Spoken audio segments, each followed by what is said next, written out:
नमस्कार दोस्तों, मेरा नाम है अर्पित और आज के इस वीडियो के अंदर हम विस्टास के chapter journey to the end of the earth को यहाँ पर देखने वाले हैं। तो दोस्तों हम देखते रहिए इस वीडियो को और इस वीडियो के अंदर हम बहुत ही कमाल क्वेश्चंस को भी सॉल्व करने वाले हैं जिनकी एग्जाम में आने की प्रोबेबिलिटी बहुत ही ज़्यादा है।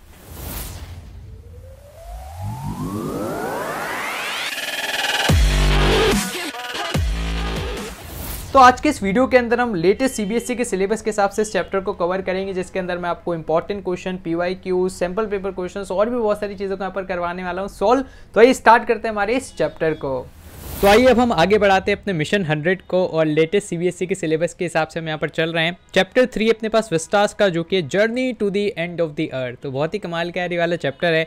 अगर हम लेटेस्ट सिलेबस को देखें तो हम यहाँ पर already the 3rd level tiger king को कवर कर चुके हैं और आज के इस लेक्चर के अंदर हम journey to the end of the earth को कवर करने वाले हैं, जिसको दिशानी दोषी के द्वारा लिखा गया है। तो हम जान लेते हैं कि क्या अपना फ्लो रहेगा। तो फ्लो कुछ इस प्रकार का रहेगा कि हम सबसे पहले देखेंगे ऑथर के बारे में, फिर हम देखेंगे कि क्या प्लॉट है, थीम देखेंगे, सेटिंग, टाइटल को हम देखेंगे और फिर हम यहाँ पर अच्छे से समरी को देखने वाले हैं।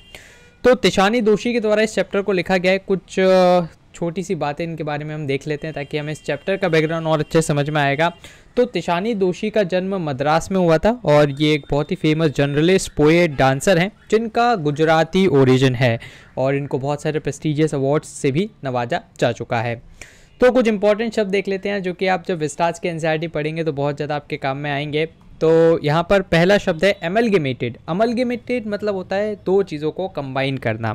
सुपर कॉन्टिनेंट, तो अगर आपने ज्योग्राफी पढ़ी है क्लास 10th तक तो आपने देखा होगा कि यार एक कॉन्टिनेंटल ड्रिफ्ट थ्योरी रहती है एल्फ्रेड वेगनर की।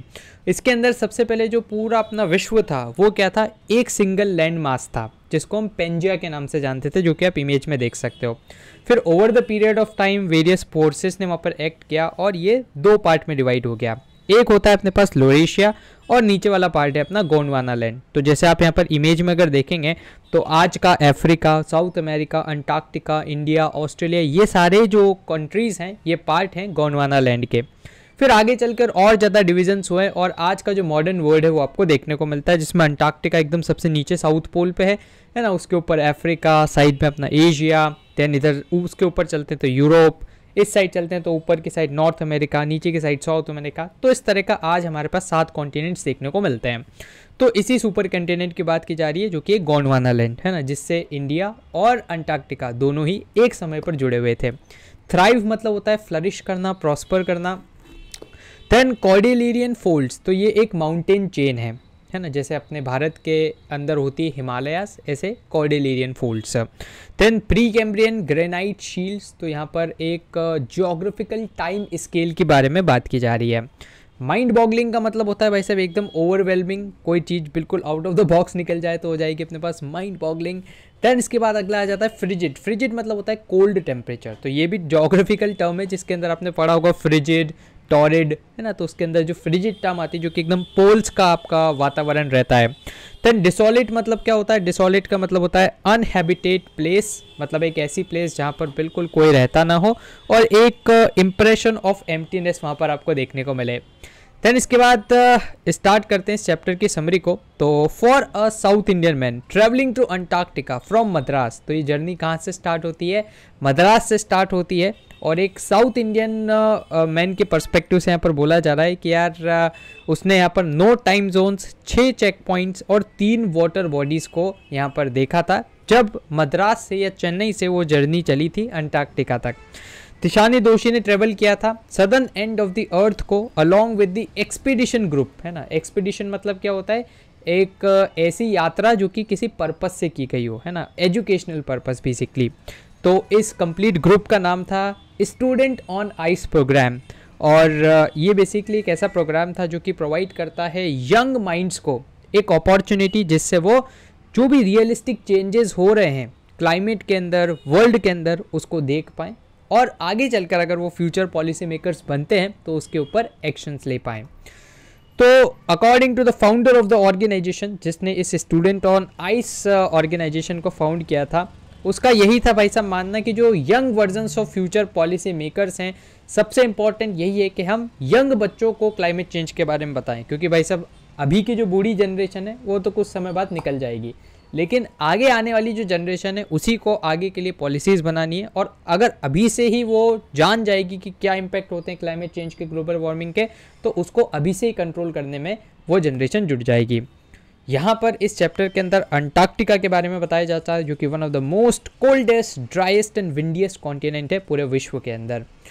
As far as I can see, it is completely white and uninterrupted blue horizon, है ना। ब्लू horizon मतलब बिल्कुल नीला नीला आसमां, और एक बर्फ़ की चादर आपको अंटार्कटिका में देखने को मिलेगी, है ना। वहाँ पर कोई बड़े बड़े हाई वो सिटी स्क्रैपर्स नहीं है ना, बड़ी बड़ी बिल्डिंग्स नहीं है जैसे बुर्ज खलीफा टाइप, तो वहाँ पर बस आपको बर्फ़ और आसमान, दो चीज़ देखने को मिलेगी।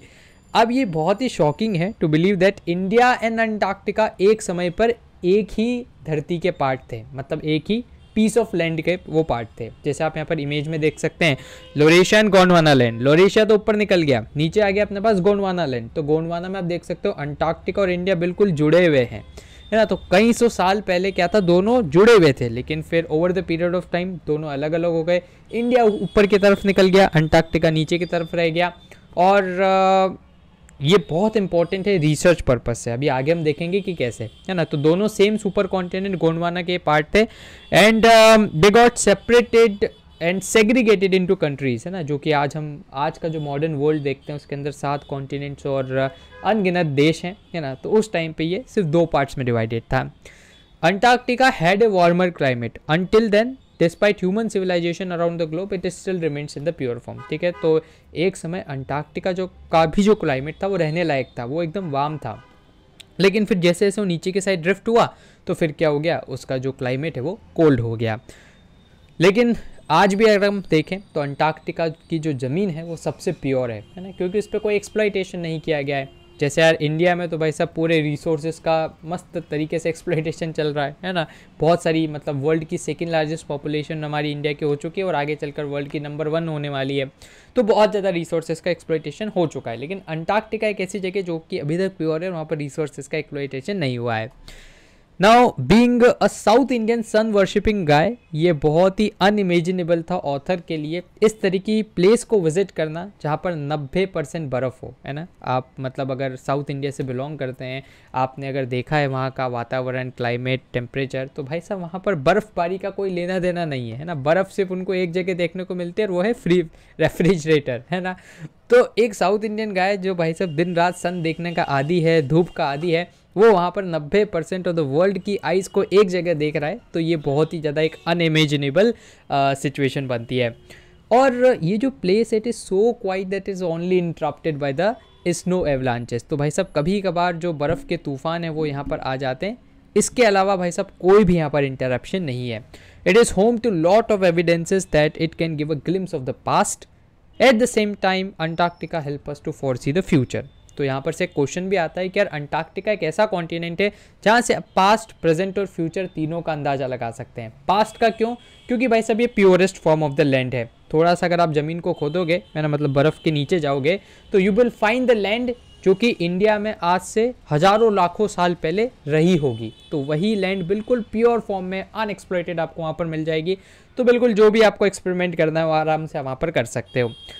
प्रेजेंट आप कैसे देख सकते हो भाई साहब? प्रेजेंट तो वहाँ पर आप जाओगे तो आपको दिखेगा ही सही, है ना, उसमें तो कोई दोहराए नहीं है। और फ्यूचर, क्योंकि भाई साहब क्लाइमेट चेंज का जो असर है वो अंटार्कटिका जैसे कॉन्टिनेंट में आपको साफ साफ देखने को मिलता है कि कैसे वहाँ पर बर्फ़ पिघल रही है, कैसे जो सी का लेवल है वो राइज हो रहा है। तो अगर प्रॉपर एक्शंस नहीं लिए गए तो भाई साहब जितने भी हमारे दूसरे कॉन्टिनेंट्स हैं जिस पे भी लाइफ एग्जिस्ट करती है, जहाँ पर लोग रहते हैं, वो भी एक समय के बाद क्या हो जाएंगे, वो एक समय के बाद तबाह हो जाएंगे, और बहुत ज़्यादा बुरा इम्पैक्ट इसका उन पे पड़ेगा। तो हम फ्यूचर भी यहाँ पर से देख सकते हैं। तो ये एक ऐसी प्लेस है जहाँ पर एक, जैसा मैंने आपको बताया कि ग्लोबल वार्मिंग का आपको थ्रेट एक्चुअली में देखने को मिलता है। आपको अपने सामने बर्फ़ पिघलती हुई दिखती है। And who knows if Antarctica will be warm again, and even if does, will we be alive to see it? तो यहाँ पर इस नोट के साथ इस चैप्टर को खत्म किया जाता है कि अगर एक दिन अंटार्कटिका वार्म हो भी गया तो क्या उस टाइम पर हम रहेंगे उसको विटनेस करने के लिए, है ना। इसका ऑब्वियसली जवाब नहीं रहेंगे, क्योंकि चेंजेस बहुत लाखों सालों में होते हैं। 10-20 सालों में एकदम ड्रास्टिक चेंज आपको नहीं देखने को मिल जाएंगे कि अंटार्कटिका एकदम, है ना, -50 डिग्री से एकदम +30 डिग्री पे आ जाए। अब इस चैप्टर का प्लॉट देख लेते हैं, क्योंकि यार एग्जाम में सब्जेक्टिव क्वेश्चंस आते हैं, सीधे सीधे आंसर लिखने होते हैं आपको। तो ये बेसिकली एक ट्रेवलॉग है। ट्रेवलॉग मतलब जहाँ पर ट्रेवल जिसने भी किया है उसको डॉक्यूमेंट किया गया है। यहाँ पर जर्नी टू द अंटार्कटिका की एक्सपीरियंस को शेयर किया जाता है। जो राइटर है वो एक ग्रुप ऑफ यंग माइंड्स के साथ अंटार्कटिका पे जाती है ना। एक प्रोग्राम या एक्सपीडिशन रहता है जिसका नाम होता है student on the ice programme, और इस प्रोग्राम को डिज़ाइन किया था जियोफ ग्रीन नाम के एक व्यक्ति ने। ये जो ट्रिप टू अंटार्कटिका है इसके अंदर बहुत लंबी जर्नी यहाँ पर रहती है ना, ऑलमोस्ट 100 घंटे की जर्नी, जिसके अंदर रेल, रोड, एयर, हर एक चीज़ का यहाँ पर इस्तेमाल इनको करना पड़ता है। जैसे ही राइटर पहुँचती है कहाँ पर, अंटार्कटिका पहुँचती है, तो उसके इमोशंस बिल्कुल अनकंट्रोलेबल हो जाते हैं। एंड वहाँ पर सबसे पहले तो जाकर उसको एक सेंस ऑफ रिलीफ मिलता है कि अरे भाई साहब बिड़ भाई पहुँच गए, है ना। लेकिन फिर जैसे ही वहाँ की वो ब्यूटी को देखती है तो शी बिकम स्पेल बाउंड कि यार कितना ब्यूटीफुल कॉन्टिनेंट है। Now in this travelogue writer mention करता है एक सुपर कॉन्टिनेंट गोंडवाना लैंड के बारे में। उम्मीद है आपको इमेज याद आ रही होगी। और 500 मिलियन ईयर्स अगो, है ना, इस तरह का कुछ एक बड़ा सा लैंड मास एग्जिस्ट करता था। उसके बाद धीरे धीरे वो डिवाइड हो गया। आज के प्रेजेंट मॉडर्न फॉर्म में आप जो 7 कॉन्टिनेंट्स देखते हो उस फॉर्म में कन्वर्ट हो गया। राइटर के अनुसार यार अंटार्कटिका एक सबसे बेस्ट प्लेस है जहाँ पर आप फ्यूचर, पास्ट और प्रेजेंट तीनों के बारे में जान सकते हो। और यहाँ पर बताया गया है कि यार सबसे ज़्यादा ब्यूटीफुल बात यह है कि पूरे विश्व की जो 90% आइस है वो आपको यहाँ पर देखने को मिल जाएगी।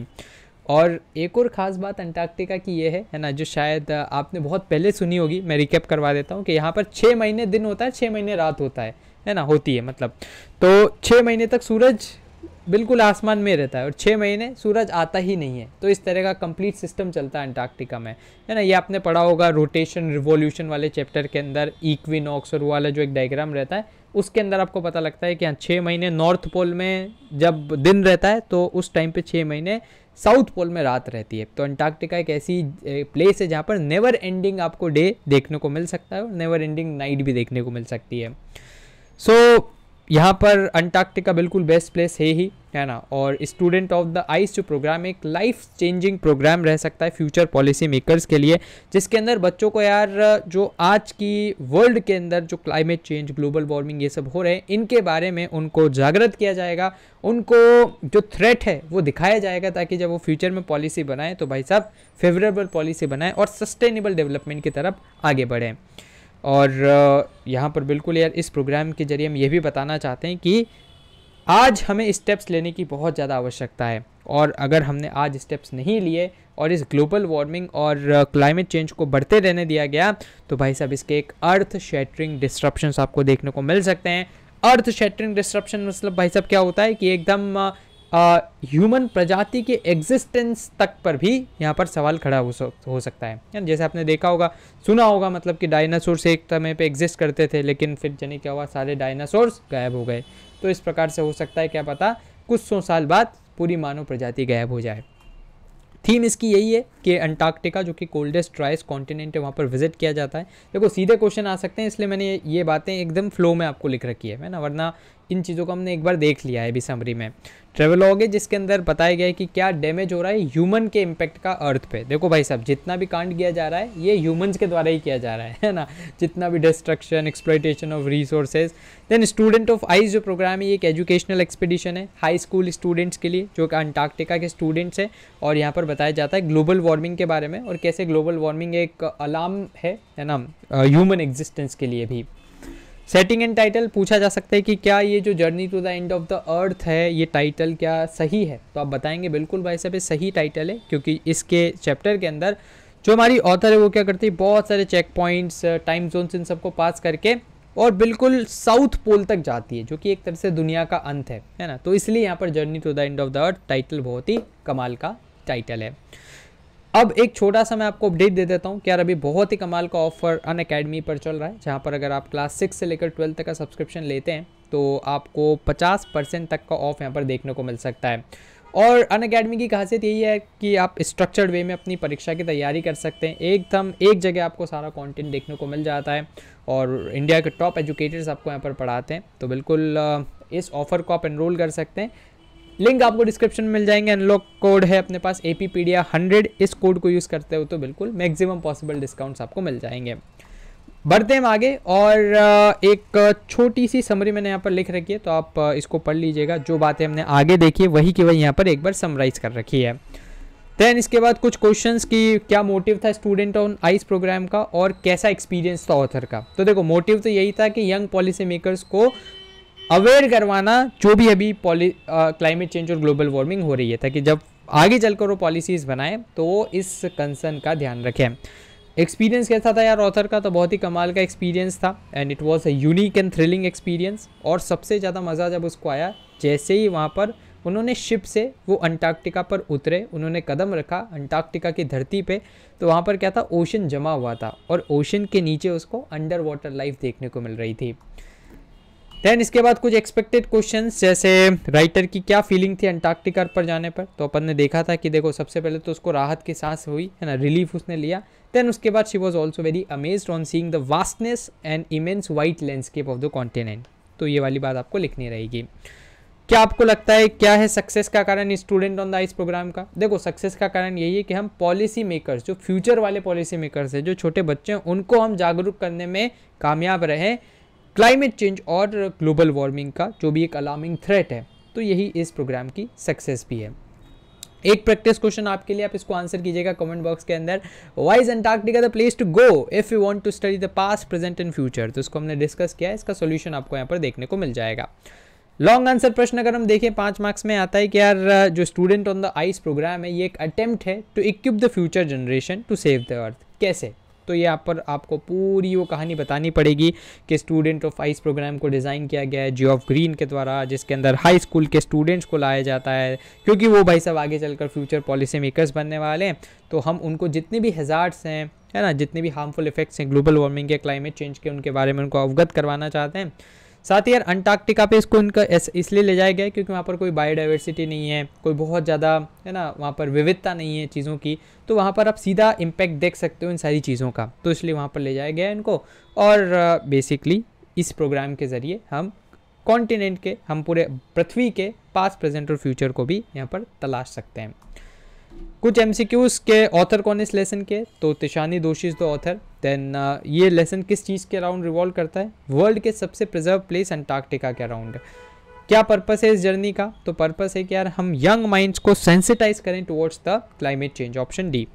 How will the geographical phenomena help us to know the history of the mankind. तो जोग्राफिकल फिनोमेना से हिस्ट्री ऑफ द मैनकाइंड कैसे पता लगेगी, बिकॉज यार देखो जोग्राफी में कंसेप्ट रहता है एज का, pre Cambrian age, post Cambrian age, है ना, तो इस तरह की उन एजेस से हम existence of the human being को पता लगा सकते हैं कि यार मानव प्रजाति आखिर कब से यहाँ पर आई है और कब से ये दोहन स्टार्ट हुआ है ना, मतलब दोहन मतलब exploitation of the resources. Why is a visit to Antarctica important to understand the effect of global warming. क्यों इंपॉर्टेंट है, बिकॉज यार अंटार्कटिका एक ऐसी जगह है जहाँ पर आप क्विकली मेल्टिंग ग्लेशियर्स को और कोलैप्सिंग आइस शेल्स को देख सकते हो, है ना, बिल्कुल अपनी आंखों के सामने। और इससे आपको अंदाज़ा हो जाएगा कि यार कैसे ये जो ग्लोबल वार्मिंग है बहुत ही घातक है, क्योंकि जैसे ये आइस शीट्स मेल्ट होती है तो पानी का लेवल राइज होता है, तो उससे क्या होगा कि आसपास के जितने भी मतलब बीच वाले इलाके में जो भी शहर हैं वो डूबने के कगार पे आ जाएंगे। तो ये थे कुछ इंपॉर्टेंट क्वेश्चंस। इस वाले मतलब चैप्टर की पीडीएफ आपको मिल जाएगी, डिस्क्रिप्शन में मैंने लिंक दे रखा है, जहाँ पर आपको क्वेश्चन बैंक मिलेगा जिसके अंदर और कुछ क्वेश्चंस रहेंगे, उनको आप प्रैक्टिस कर सकते हैं। एमसीक्यूज भी वहाँ पर आपको मिल जाएंगे।